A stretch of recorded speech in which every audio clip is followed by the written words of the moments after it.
On this video we're going to show you how to place an order for a customer. First of all, we need to log in. So we're going to use two areas of the iPad that we've practiced already before now. Obviously customers we need, and product search. We'll need to know how to use the product search functions in the way that we've been shown in an earlier video, because that's the way we're going to select product for the customer's order. So let's get straight into it and I'll show you how it works. First of all, I select a customer. I'm going to select a customer from the top of the list. Customers called Jos Van Arx UK Limited. Down the bottom of the screen, you'll see I've got three options: accounts, credit, and order. I'm going to order. So at that point, I get another screen which is blank. At the top of the screen, it says basket. This is the basket that we're going to fill for this customer. At the moment, there's 0 in it, and we're going to fill this up with product. How do we do that? Well, similar to the search function that we've used before, we have the magnifying glass on the top right hand of the screen, and we're going to look for the products in there.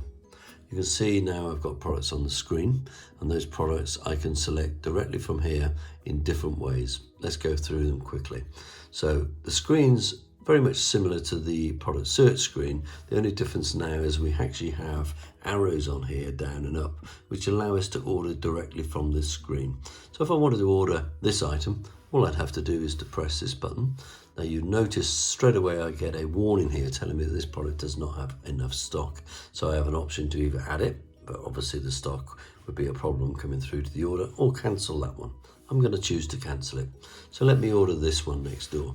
So I order this one, and you can see straight away what's happened here is we've basically, that stock has turned green, which means basically that we've ordered that item and we've ordered one of that item. Okay, now if I look inside the item itself, which we've done in product search, we can see a higher, larger image. The other thing now that's interested is that we've got the quantity that we've ordered of that product there on the right top of the screen. There's no prices in here at the moment because we haven't loaded prices into the iPad system. If we did, and when we do, then the price of that one unit would come out. So let's say it was a £10 or a £20 item, then it'd be 1, and this total would be £20 if it was £20.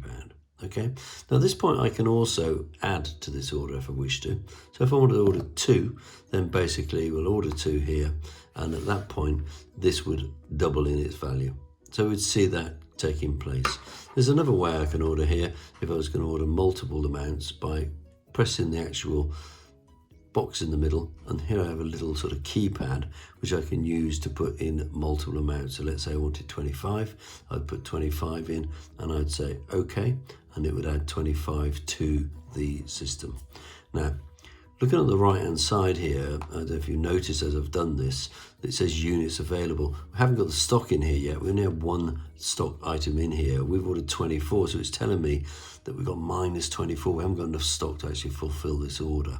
So we need to be aware of this if we were placing an order and sending it in, that we'd have to deal with that in some way back at the head office. Our recommendation is you basically don't order stock where we haven't got any on the screen. That way your customers or you will not be disappointed. Okay, so let's not order 25. Let's cancel this 25 out. I'll just order 1, and that would be much better. So we go there for 1, and we go back, and there you go. So we've now ordered that line, and it's done. So you'll notice as I've ordered it, it now says OS here. We've only got 1 item in stock of each one at the moment. So when I order one, it's going to go out of stock. Let's order this one here. And you'll notice it's adding to that, but the little OS has come out on the right hand side because we've taken the last piece of stock here, so therefore the units available now is 0, and so therefore the product will be marked as out of stock. Hopefully that'll become clear when the stock is actually in the system. Okay, so this is a product that's been ordered. We now ordered one of these, and if we go back to the actual basket, which was empty before, of course, we can now see we've got our 2 items in the basket. No values yet, because basically we haven't actually added the stock values to the system. We've got a total of 2 down the bottom, and normally that would be adding up the actual total order value as you go along. Okay, so that's what we're doing. We're adding product to the basket. Let's order something else. So We use this in a way to do that. Let's now use this greater search function that we've used before to drill down. I'm going to clear all of the background information, and let's say this time I'm going to actually look to order some gift sets. So I choose gift sets. I have the gift sets on the screen. I can do exactly as I did with the product search, where I can flick through the products in this way. It will tell me the information. All the time I've got the information at the top of what I might want to order, and this is a good way of ordering product. So here we say, okay, here's a product, I want to order it. So all I do basically is press this button, it's now ordered. Flick on to the next one, order this one. Don't want that one, don't want that one, I want that one. This one hasn't got enough stock, so it's saying to me, do I want to order it, yes or no? No, I don't, thank you. And so basically we keep doing this. If we keep going back, you'll notice that we'll be adding things to our screen here as we order them when we go along. So I'm going to order this, and I'm going to order this one here because it's in stock, this one because it's in stock. I go back on my order and you'll see that these items are now on the order line in the order that we've ordered them. Okay, so now we've selected all of our products, we want to check the customer out and actually get them delivered. How do we do that? Not too difficult. First of all, we go back to the basket. You can see all the different products that we've now ordered.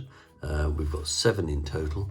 There isn't a value because we haven't put the prices in yet, but that value would add up to show you and the customer what value of stock he has ordered.